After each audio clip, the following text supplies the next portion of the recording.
ಶ್ರೀ ಸ್ಕಂದ ಪುರಾಣ ಅಧ್ಯಾಯ 17 ಮುಂದುವರಿದ ಭಾಗ. ಇತ್ತ ಶೂರಪದ್ಮನು ತಾಯಿಯ ಆದೇಶದಂತೆ ತನ್ನ ಸಹೋದರರಿಂದಲೂ ಪರಿವಾರದಿಂದಲೂ ಸಹಿತನಾಗಿ ಮಹಾದೇವನ ಪ್ರೀತ್ಯರ್ಥವಾಗಿ ಮಹಾಯಾಗವನ್ನು ಕೈಗೊಳ್ಳಲು ವಟದ್ವೀಪಕ್ಕೆ ಬರುತ್ತಿರಲು ಮಾರ್ಗ ಮಧ್ಯದಲ್ಲಿ ದೈತ್ಯ ಗುರುಗಳಾದ ಶುಕ್ರಾಚಾರ್ಯರನ್ನು ಸಂಧಿಸಿದನು. ಮಹಾಭಯಂಕರರಾದ ಈ ರಕ್ಕಸರನ್ನು ದೂರದಿಂದಲೇ ಕಂಡ ಶುಕ್ರಾಚಾರ್ಯರು ಭೀತರಾಗಿ ವಶೀಕರಣ ಮಂತ್ರವನ್ನು ಜಪಿಸುತ್ತಾ ಆ ಮಹಾರಕ್ಕಸರನ್ನು ಸಮೀಪಿಸಿದರು ಮತ್ತು ತಾವು ದೈತ್ಯ ಗುರುಗಳೆಂದು ಪರಿಚಯ ಮಾಡಿಕೊಟ್ಟರು. ಆಗ ಶೂರಪದ್ಮನು ವಿನಯದಿಂದ ದೈತ್ಯ ಗುರುಗಳ ಕ್ಷೇಮ ಸಮಾಚಾರವನ್ನು ವಿಚಾರಿಸಿ ತನ್ನ ಪರಿಚಯವನ್ನು ತನ್ನ ಪರಿವಾರದ ಪರಿಚಯವನ್ನು ಮಾಡಿಕೊಟ್ಟು ತನ್ನ ತಾಯಿಯ ಆದೇಶದಂತೆ ವಟದ್ವೀಪಕ್ಕೆ ಶಂಕರನ ಪ್ರೀತ್ಯರ್ಥವಾಗಿ ಮಹಾಯಾಗ ಕೈಗೊಳ್ಳಲು ತೆರಳುತ್ತಿರುವ ವಿಷಯವನ್ನು ಅರಿಕೆ ಮಾಡಿಕೊಂಡನು. ಆಗ ಅತ್ಯಂತ ಹರ್ಷಿತರಾದ ಶುಕ್ರಾಚಾರ್ಯರು ಶೂರಪದ್ಮನಿಗೆ ಯಾಗ ವಿಘ್ನ ವಿನಾಶಾರ್ಥವಾಗಿ ಶಿವ ಮಂತ್ರವನ್ನು ಉಪದೇಶಿಸಿ ಅಂತಃಕರಣದಿಂದ ಆಶೀರ್ವದಿಸಿ ಅವರಿಂದ ಬೀಳ್ಕೊಂಡು ಅಲ್ಲಿಂದ ತೆರಳಿದರು. ನಂತರ ಶೂರಪದ್ಮನು ಸಹೋದರ ಪರಿವಾರಗಳೊಡನೆ ಶೀಘ್ರವಾಗಿ ವಟದ್ವೀಪವನ್ನೈದಿ ಶತಸಹಸ್ರ ಯೋಜನ ವಿಸ್ತೀರ್ಣವಾದ ಆಳವಾದ ಯಜ್ಞಕುಂಡವನ್ನು ನಿರ್ಮಿಸಿ ಅದರ ಸುತ್ತಲೂ 108 ಕುಂಡಗಳನ್ನು ಹಾಗೆಯೇ ರಚಿಸಿ ಆ ಕುಂಡಗಳನ್ನು ಸುತ್ತುವರಿದು ಮತ್ತೆ 1008 ಕುಂಡಗಳನ್ನು ನಿರ್ಮಿಸಿ ಮುಖ್ಯ ಯಜ್ಞಕುಂಡದ ಬಳಿ ತಾನೇ ಹೋಮ ಮಾಡಲು ತೊಡಗಿದನು. ಮಗನ ಆಶಯದಂತೆ ಮಾಯಾದೇವಿಯು ಯಜ್ಞಕ್ಕಾಗಿ ಅಂಡ ಮಧ್ಯದಲ್ಲಿರುವ ಅರ್ಕ, ಅಳಕ, ಅಪಾಮಾರ್ಗ, ಪಲಾಶ, ನಿಂಬ, ಪ್ಲಕ್ಷ, ತಿಂತ್ರಿಣಿ, ಭೂವಪಾನ, ವಿಷವೃಕ್ಷ ಮೊದಲಾದ ಸಮಿತ್ತುಗಳು, ವಿಪುಲವಾದ ಕ್ಷೀರ, ಆಜ್ಯ, ದಧಿ, ತೈಲ, ಮಧುಗಳು, ಆಢಕ, ಮುದ್ಗ, ಮಾಷ, ತಿಲ, ಕುಲಿಥ, ಸರ್ಷಪ, ತಂಡುಲ, ವ್ರೀಹಿ ಮೊದಲಾದವುಗಳು, ಅನೇಕ ರುಧಿರ ಮಾಂಸಗಳು, ಕಸ್ತೂರಿ, ಕರ್ಪೂರ, ಚಂದನ, ವಿಚಿತ್ರ ಸುಗಂಧ ಪುಷ್ಪ, ದರ್ಭೆ ಇವುಗಳು, ರುಹು ಎಂಬ ಪಾತ್ರೆಗಳು, ಪರಿಸ್ತರಣ, ಅರಣಿ ಇವುಗಳು, ಶತಸಹಸ್ರ ಗೋ ಛಾಗ ಮಹಿಷಗಳು ಇವೇ ಮೊದಲಾದ ಯಾಗೋಪಕರಣಗಳನ್ನು 3,000 ಯೋಜನ ಉನ್ನತವಾಗುವಂತೆ ಸಂಗ್ರಹಿಸಿ ತಂದಿರಿಸಿದಳು. ಆಮೇಲೆ ಶೂರಪದ್ಮನು ದುರ್ಗೆ, ಭೈರವಿ, ಭದ್ರಕಾಳಿ, ಭೂತ, ಪ್ರೇತ, ಪಿಶಾಚ, ಡಾಕಿನಿ, ಚಾಮುಂಡಿ ಮೊದಲಾದವರನ್ನು ದಿಕ್ಕುಗಳನ್ನು ಪೂಜಿಸಿದನು. ನಂತರ ಅರಣಿಯನ್ನು ಮಥಿಸಿ ಅಗ್ನಿಯನ್ನು ಹೊತ್ತಿಸಿ ಯಜ್ಞಕುಂಡದಲ್ಲಿ ಪ್ರತಿಷ್ಠಾಪಿಸಿ ಘೃತವನ್ನು ಮೇಲೆ ಸುರಿಸಿ ಪ್ರಜ್ವಲಿಸುವಂತೆ ಮಾಡಿದನು. ಆ ಕುಂಡ ಮಧ್ಯದಲ್ಲಿ ವಜ್ರಸ್ತಂಭವನ್ನು ನಿಲ್ಲಿಸಿ ಶಿವನು ಪ್ರೀತನಾಗಲೆಂದು 10,000 ವರ್ಷ ಆಢಕ, ತಿಲ, ಮಾಂಸ, ಆಜ್ಯ ಮೊದಲಾದವುಗಳನ್ನು ಹೋಮ ಮಾಡಿದನು. ಬಳಿಕ ಸಿಂಹಮುಖನು ತನ್ನ ಅಣ್ಣನಂತೆ ಪ್ರಧಾನ ಕುಂಡವನ್ನು ಬಳಸಿ ಇದ್ದ ಅಷ್ಟೋತ್ತರ ಶತಕುಂಡಗಳಲ್ಲಿ ಹೋಮವನ್ನು ಮಾಡಿದನು. ಅದರಂತೆ ಆ ಅಷ್ಟೋತ್ತರ ಶತಕುಂಡಗಳನ್ನು ಸುತ್ತುವರಿದಿದ್ದ ಅಷ್ಟೋತ್ತರ ಶತಸಹಸ್ರ ಕುಂಡಗಳಲ್ಲಿ ಮಹಾಪರಾಕ್ರಮಿಯಾದ ತಾರಕಾಸುರನು ಹೋಮ ಮಾಡಿದನು. ಆದರೆ ಶಿವನು ಮಾತ್ರ ಯಾರಿಗೂ ಪ್ರಸನ್ನನಾಗಲಿಲ್ಲ. ಆಗ ಅತ್ಯಂತ ಕ್ರುದ್ಧನಾದ ಶೂರಪದ್ಮನು ಮೇಲಕ್ಕೆ ನೆಗೆದು ಆಕಾಶದಲ್ಲಿ 1,000 ವರ್ಷ ಕಾಲವಿದ್ದು ತನ್ನ ದೇಹವನ್ನೇ ತುಂಡು ತುಂಡಾಗಿ ಕತ್ತರಿಸಿ ತನ್ನ ರುಧಿರ ಮಾಂಸಗಳಿಂದ ಸದಾಶಿವನ ಧ್ಯಾನ ಮಾಡುತ್ತಲೇ ಹೋಮ ಮಾಡಿದನು. ಈ ರೀತಿ ಉಗ್ರವಾದ ಯಜ್ಞವನ್ನು ಮಾಡಿದರೂ ಶೂರಪದ್ಮನ ಮೇಲೆ ಶಂಕರನ ಪ್ರೀತಿ ಉಂಟಾಗಲಿಲ್ಲ. ಆಗ ಅತಿಶಯ ರೋಷ ನಿರಾಶೆಗಳಿಂದ ಶೂರಪದ್ಮನು ವಜ್ರಸ್ತಂಭದ ಮೇಲೆ ಬಿದ್ದು ದೇಹತ್ಯಾಗ ಮಾಡಿದನು. ಇದರಿಂದ ದೈತ್ಯರ ಹಾಹಾಕಾರ ಶೋಕಧ್ವನಿಗಳು ದಿಗಂತಗಳನ್ನು ತುಂಬಿದವು. ಸುರರು ನಲಿದಾಡಿದರು. ಇದನ್ನು ಕಂಡ ತಾರಕಾಸುರನು ಸಿಟ್ಟಿನಿಂದ ಹುಚ್ಚನಾಗಿ ಯಜ್ಞಕುಂಡದಲ್ಲಿ ತನ್ನ ದೇಹವನ್ನೇ ಹೋಮ ಮಾಡಿದನು. ಮತ್ತೆ ಮತ್ತೆ ಹುಟ್ಟುತ್ತಿರುವ ತನ್ನ ತಲೆಗಳನ್ನು ಅಸಂಖ್ಯಾತವಾಗಿ ಕಡಿದು ಸಿಂಹವಕ್ತ್ರನು ಹೋಮ ಮಾಡಿದನು. ಆದರೂ ಶಿವನಿಗೆ ಕರುಣೆ ಉಂಟಾಗಲಿಲ್ಲ. ಕೊನೆಗೆ ತಾನೂ ಯಜ್ಞಕುಂಡದ ಅಗ್ನಿಗೆ ಆಹುತಿಯಾಗಬೇಕೆಂದು ಯೋಚಿಸಿ ಸಿಂಹವಕ್ತ್ರನು ಕುಂಡದ ಅಗ್ನಿಯನ್ನು ವಿಶೇಷವಾಗಿ ಪ್ರಜ್ವಲಿಸುವಂತೆ ಏರ್ಪಾಟು ಮಾಡಿದನು. ಅಗ್ನಿಯ ಕೆನ್ನಾಲಿಗೆಗಳು ಬ್ರಹ್ಮಾಂಡದ ಭಿತ್ತಿಗಳನ್ನು ತಲುಪುವಷ್ಟು ಚಾಚಲ್ಪಟ್ಟವು. ಪೃಥ್ವಿಯ ಅಧೋಭಾಗದಲ್ಲಿರುವ ನಾಗಲೋಕವು ಅಗ್ನಿಯ ಉಷ್ಣತೆಯ ಪರಿಣಾಮದಿಂದ ಬೆಂದಿತು. ಇನ್ನು ಈ ಭಯಾನಕವಾದ ಯಜ್ಞಕುಂಡದಲ್ಲಿ ಸಿಂಹವಕ್ತ್ರ ದಾನವನು ದೇಹವನ್ನು ನೀಡಬೇಕೆಂದಿರುವಷ್ಟರಲ್ಲಿ ಈಶ್ವರನು ವೃದ್ಧ ಬ್ರಾಹ್ಮಣನ ರೂಪವನ್ನು ತಾಳಿ ವಿಷ್ಣುವಿನ ಬೆನ್ನೆಲುವನ್ನೇ ದಂಡವನ್ನಾಗಿ ಹಿಡಿದು ಊರಿಕೊಂಡು ವೇದೋಚ್ಚಾರಣೆ ಮಾಡುತ್ತಾ ಅತ್ತಿತ್ತ ಹೊಯ್ದಾಡುತ್ತಾ ತಪ್ಪು ಹೆಜ್ಜೆ ಇಡುತ್ತಾ ಸಿಂಹವಕ್ತ್ರನ ಯಜ್ಞಶಾಲೆಗೆ ಬಂದನು.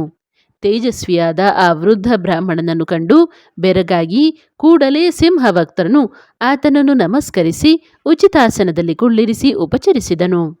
ಬಳಿಕ ಆ ಕಪಟ ವೃದ್ಧ ಬ್ರಾಹ್ಮಣನು ಮುಗುಳ್ನಗೆ ನಗುತ್ತಾ, ಎಲೈ ದೈತ್ಯನೇ, ವಿನಯ ಸಹಿತವಾದ ನಿನ್ನ ಉಪಚಾರದಿಂದ ನಾನು ಸಂಪ್ರೀತನಾದೆನು.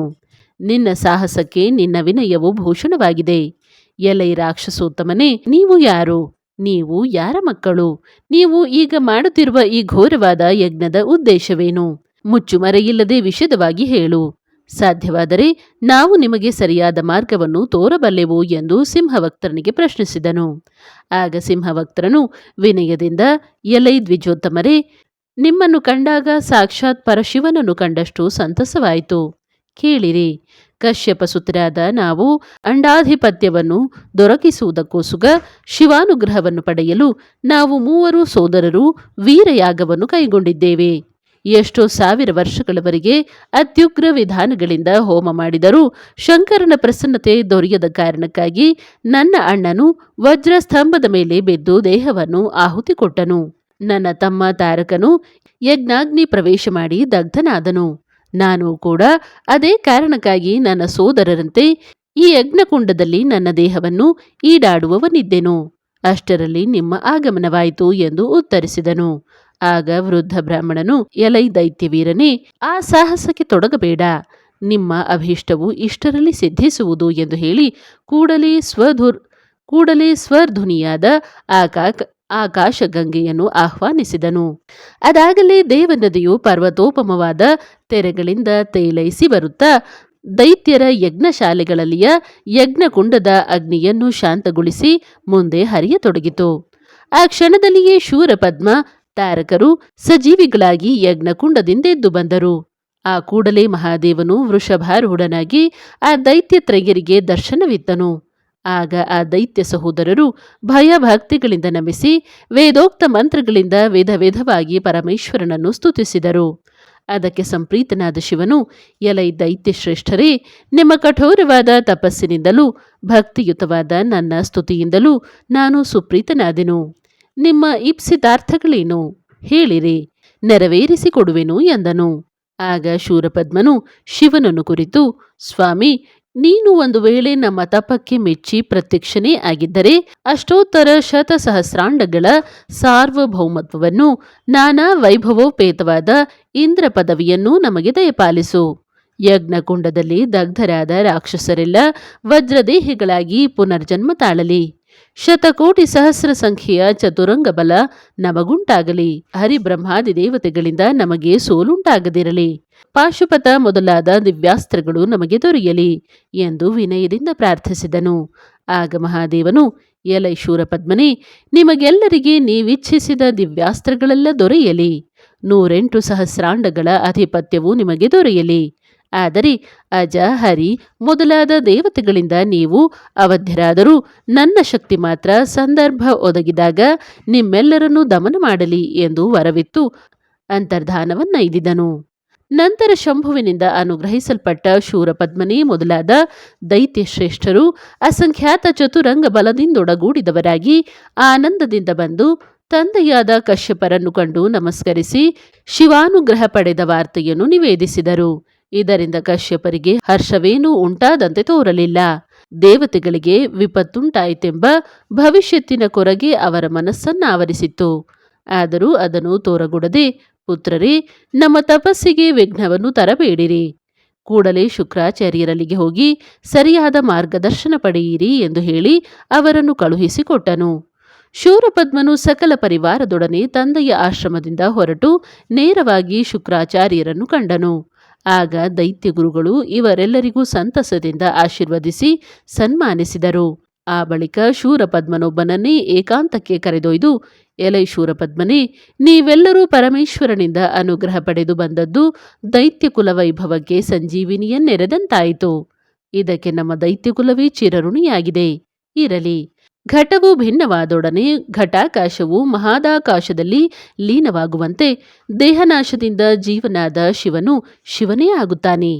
ಇದರಿಂದ ನಿಜವಾಗಿ ವಿಚಾರಿಸಿದರೆ ಪುಣ್ಯ ಪಾಪಗಳೆಂಬುದಾಗಲಿ ಮೋಕ್ಷವೆಂಬುದಾಗಲಿ ಎಲ್ಲವೂ ಮಿಥ್ಯಾರೂಪಗಳೇ.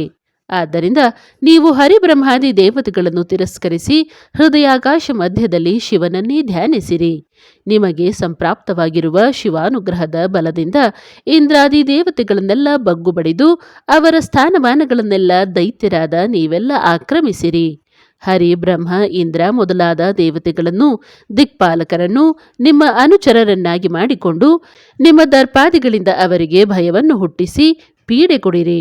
ಸಕಲಾಂಡಗಳಲ್ಲೂ ನಿಮ್ಮ ದರ್ಪ ಪ್ರಭಾವಿತವಾದ ನಿರಂಕುಶ ಪ್ರಭುತ್ವವು ನೆಲೆಸುವಂತೆ ಮಾಡಿರಿ ಎಂಬುದಾಗಿ ಆಪ್ತಾಲೋಚನೆಯನ್ನು ನಿರೂಪಿಸಿದನು. ಆಗ ಶೂರಪದ್ಮನು ಶುಕ್ರಾಚಾರ್ಯರ ಅಭಿಪ್ರಾಯಗಳನ್ನು ಸಂಪೂರ್ಣ ಒಪ್ಪಿ ಅವುಗಳನ್ನು ಬೇಗನೆ ಕಾರ್ಯಗತಗೊಳಿಸುವೆನೆಂದು ಅವರಿಗೆ ವಚನವನ್ನಿತ್ತು ನಮಸ್ಕರಿಸಿ ಅವರನ್ನು ಬೀಳ್ಕೊಂಡನು. ಅನಂತರ ಇಚ್ಛಾಪ್ರಾಪ್ತವಾದ ಇಂದ್ರನ ವಿಮಾನವನ್ನೇರಿ ಶೂರಪದ್ಮನು ದಿಗ್ವಿಜಯಕ್ಕೆ ಹೊರಟನು. ಶೂರಪದ್ಮನ ಸೋದರರು ಅಸಂಖ್ಯಾತ ಚತುರಂಗ ಬಲದವರು ವಿವಿಧ ವಾಹನಗಳನ್ನೇರಿ ಶೂರಪದ್ಮನನ್ನು ಹಿಂಬಾಲಿಸಿದರು. ದಿಗ್ವಿಜಯದ ಸಂಕೇತವಾಗಿ ಕಹಳೆ, ಭೇರಿ, ಪಟಹ, ಬರ್ಬರ ಮೊದಲಾದ ರಣವಾದ್ಯಗಳಿಂದ ಹೊಮ್ಮಿದ ಭಯಂಕರ ಧ್ವನಿಯು ಕ್ಷುಬ್ಧ ಸಮುದ್ರ ಘೋಷವನ್ನು ಮೀರಿಸುವಂತಿತ್ತು. ಆ ಧ್ವನಿಗೆ ದಿಗಂತಗಳು ಕಂಪಿಸಿ ಭೋರೆಟ್ಟು ಚೀರಿದವು.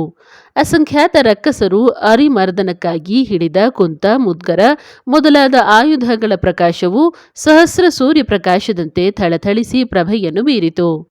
ಅಷ್ಟದಿಕ್ಪಾಲಕರು ಈ ಮಹಾರಕ್ಕಸರ ಉರುಬೆಗೆ ತರಹರಿಸಲಾರದೆ ಶರಣಾಗತರಾದರು. ಇಂದ್ರನು ಸ್ವರ್ಗವನ್ನಿಳಿದು ಪಲಾಯನವನ್ನು ಮಾಡಿದನು. ಬಳಿಕ ಅದಮ್ಯ ಪರಾಕ್ರಮಿಯಾದ ಶೂರಪದ್ಮನು ವೈಕುಂಠದ ಮೇಲೆ ದಾಳಿ ಮಾಡಿದನು. ಶೇಷಶಾಹಿಯಾದ ವಿಷ್ಣುವು ಯೋಗ ನಿದ್ರಾ ಮುದ್ರೆಯಲ್ಲಿರಲು ಶ್ರೀದೇವಿ ಭೂದೇವಿಯರು ಅವನನ್ನು ಎಚ್ಚರಗೊಳಿಸಿ ವಸ್ತುಸ್ಥಿತಿಯನ್ನು ನಿವೇದಿಸಿದರು. ಕೂಡಲೇ ಶ್ರೀ ವಿಷ್ಣುವು ಸಕಲಾಯುಧಗಳಿಂದ ಸಹಿತನಾಗಿ ಶೂರಪದ್ಮನನ್ನೆದುರಿಸಿದನು. 12 ವರ್ಷಗಳವರೆಗೆ ಘನಘೋರ ಸಮರವೇ ಕೈಗಟ್ಟಿತು. ಶೂರಪದ್ಮನೇನೂ ಹಣಿಯಲಿಲ್ಲ, ಮಣಿಯಲಿಲ್ಲ. ವಿಷ್ಣುವಿನ ಕೌಮೋದಕಿ ಗದೆಯು, ನಂದಕ ಖಡ್ಗವು ತಾರಕಾಸುರನೆದುರಿಗೆ ನಿಷ್ಫಲವಾದವು. ತಾರಕನು ವಿಷ್ಣುವನ್ನು ವಧೆ ಮಾಡಲೆಣಿಸಿ ತ್ರಿಶೂಲವನ್ನೆತ್ತಿ ಗರ್ಜಿಸುತ್ತಾ ಬರುತ್ತಿರಲು ವಿಷ್ಣುವು ಪ್ರಳಯ ಮೇಘದಂತೆ ಶಂಖನಾದವನ್ನು ಮಾಡಿ ಶತ್ರುಮಾರಕವಾದ ಭಯಂಕರ ಸುದರ್ಶನಾಸ್ತ್ರವನ್ನು ತಾರಕಾಸುರನ ಮೇಲೆ ಪ್ರಯೋಗಿಸಿದನು. ಆದರೆ ವಿಚಿತ್ರವೆನ್ನುವಂತೆ ಆ ಸುದರ್ಶನ ಚಕ್ರವು ತಾರಕನ ಕೊರಳನ್ನು ಕತ್ತರಿಸದೆ ಅವನ ಕಂಠಾಭರಣವಾಗಿ ಶೋಭಿಸಿತು. ಆಗ ವಿಷ್ಣುವು ತನ್ನ ಆಟವು ಇವರ ಮುಂದೆ ನಡೆಯದೆಂದು ಅರ್ಥ ಮಾಡಿಕೊಂಡು ತಾರಕನಿಗೆ ಶರಣಾಗಿ ಶೂರಪದ್ಮನನ್ನು ಕಂಡು ಕೈಮುಗಿದು ಕಾಣಿಕೆಗಳನ್ನರ್ಪಿಸಿ ಅವರ ಅಧೀನನಾಗಿರಲೊಪ್ಪಿ ಅವರನ್ನು ಕಳಿಸಿಕೊಟ್ಟನು. ನಂತರ ಶೂರಪದ್ಮನು ಪರಿವಾರದೊಡನೆ ಬ್ರಹ್ಮನ ಲೋಕಕ್ಕೆ ದಾಳಿಯಿಡಲು ಬ್ರಹ್ಮನು ಅವರನ್ನು ಸಂತಸದಿಂದ ಸ್ವಾಗತಿಸಿ ಸನ್ಮಾನಿಸಿ ಕುಶಲ ಪ್ರಶ್ನೆಗಳನ್ನು ಮಾಡಿ ಸಂತೋಷಪಡಿಸಿ ಬ್ರಹ್ಮಾಸ್ತ್ರವನ್ನು, ರಮ್ಯ ರಥಗಳನ್ನು ಕಾಣಿಕೆಯಾಗಿ ಕೊಟ್ಟು ಕಳಿಸಿದನು. ನಂತರ ಶೂರಪದ್ಮ ಮತ್ತು ಅವನ ಸೋದರರ ವಿಜಯಯಾತ್ರೆಯು ಕೈಲಾಸಕ್ಕೆ ಬಂದಿತು. ಶೂರಪದ್ಮನು ಆತನ ಸೋದರರು ಶಂಕರನಿಗೆ ಭಕ್ತಿಯಿಂದ ನಮಸ್ಕರಿಸಲು ಶಿವನು, ಎಲೈ ಶೂರಪದ್ಮನೇ, ಎಲ್ಲವೂ ಕುಶಲವಷ್ಟೇ. ಸದ್ಯ ನೀನು ನಿನ್ನವೆನಿಸಿದ ಅಂಡಗಳನ್ನೆಲ್ಲ ಒಮ್ಮೆ ಪರೀಕ್ಷಿಸಿ ಪ್ರತಿಯೊಂದು ಅಂಡಕ್ಕೂ ನಿನ್ನವರೇ ಆದ ಸಮರ್ಥ ದೈತ್ಯರನ್ನು ಅಂಡಪಾಲಕರನ್ನಾಗಿ ನಿಯಮಿಸು. ನೀನು ಮಾತ್ರ ಸರ್ವಾಂಡಗಳ ಮಧ್ಯದಲ್ಲಿ ವಾಸ ಮಾಡು ಎಂದು ಅಪ್ಪಣೆಯಿತ್ತನು. ಪರಮೇಶ್ವರನಿಂದ ಅನುಗ್ರಹಿತನಾಗಿ ಆತನ ಅಪ್ಪಣೆಯಂತೆ ಸಕಲಾಂಡಗಳ ಸಂದರ್ಶನಕ್ಕೆಂದು ಸಕಲ ಬಲದೊಡನೆ ಸೋದರ ಸಹಿತನಾಗಿ ಶೂರಪದ್ಮನು ಹೊರಟನು. ಅಂಡಗಳನ್ನು ಸಂದರ್ಶಿಸುತ್ತಲೂ ಜಯಿಸುತ್ತಲೂ ಅವುಗಳಿಗೆ ಸಮರ್ಥ ದಾನವರನ್ನು ಪಾಲಕರನ್ನಾಗಿ ಮಾಡುತ್ತಲೂ ಮಾರ್ಗದಲ್ಲಿ ತಮ್ಮ ಮಾತಾಮಹನಾದ ಅಸುರೇಂದ್ರನನ್ನು, ಶುಕ್ರಾಚಾರ್ಯರನ್ನು ಕಂಡು ನಮಸ್ಕರಿಸಿ ಅವರಿಂದ ಆಶೀರ್ವಾದಗಳನ್ನು ಪಡೆದು ಅವರಿಂದೊಡಗೂಡಿ ಸಕಲ ಪರಿವಾರದೊಡನೆಯೇ ಭೂಲೋಕಕ್ಕೆ ದಾಳಿಯಿಟ್ಟನು. ಇದನ್ನರಿತ ದೇವತೆಗಳು ಖಿನ್ನರಾಗಿ ಅಸುರಾಂತಕನಾದ ವಿಷ್ಣುವನ್ನು ಕಾಣಲು ವೈಕುಂಠಕ್ಕಾಗಮಿಸಿದರು ಮತ್ತು ವಿಷ್ಣುವನ್ನು ಸಮೀಪಿಸಿ ನಮಸ್ಕರಿಸಿ, ಎಲೈ ದೇವದೇವನೇ, ಈ ಮಹಾಭಯಂಕರವಾದ ಶೂರಪದ್ಮ ಮೊದಲಾದ ದೈತ್ಯರ ಪೀಡೆಯನ್ನು, ಅವರು ಭೂಲೋಕಕ್ಕೆ ದಾಳಿಯನ್ನು ಮಾಡುತ್ತಿರುವ ಸಮಾಚಾರವನ್ನು ನೀನು ಬಲ್ಲೆ. ದಯವಿಟ್ಟು ಈ ರಕ್ಕಸರ ಚಿತ್ರಹಿಂಸೆಯಿಂದ ನಮ್ಮನ್ನು ಪಾರು ಮಾಡು ಎಂದು ಪ್ರಾರ್ಥಿಸಿದರು. ಆಗ ಮಹಾವಿಷ್ಣುವು ಗಹಗಹಿಸಿ ನಗುತ್ತಾ, ತ್ರಿದಶರೇ, ಈಗ ಆ ದೈತ್ಯರನ್ನು ದಮನ ಮಾಡಲೆತ್ನಿಸುವುದು ನಿಜವಾಗಿಯೂ ಮೂಢತನ. ಹಿಂದೆ ದಕ್ಷಾಧ್ವರದಲ್ಲಿ ಯಾಗಸ್ವಾಮಿಯಾದ ಮಹಾದೇವನನ್ನು ಬಿಟ್ಟು ನೀವುಗಳೆಲ್ಲ ಹವಿರ್ಭಾಗವನ್ನು ಸ್ವೀಕರಿಸಿದ್ದರಿಂದಲೇ ನಮ್ಮೆಲ್ಲರಿಗೆ ಈ ಸಂಕಟಗಳು ಪ್ರಾಪ್ತವಾಗಿವೆ. ಆ ಅನಾಚಾರದ ಫಲವಾಗಿಯೇ ನಾವೆಲ್ಲ ದೇವತೆಗಳು ಶೂರಪದ್ಮನ ಅಡಿಯಾಳಾಗಬೇಕೆಂಬುದಾಗಿ ಶಿವನ ಅಪ್ಪಣೆಯಾಗಿದೆ. ಆ ಭಯಂಕರ ರಕ್ಕಸರನ್ನು ಸೇವಿಸಿ ಅವರನ್ನು ಸಂತಸಪಡಿಸುವಲ್ಲಿಯೇ ನಮಗೆ ಕಲ್ಯಾಣವಿದೆ. ಬನ್ನಿ ಎಂದು ಹೇಳಿ ಅವರೆಲ್ಲರನ್ನೂ ಕೂಡಿಕೊಂಡು ಶೂರಪದ್ಮನ ಬಳಿಗೆ ಆತನನ್ನು ಕಾಣಲು ಬಂದನು.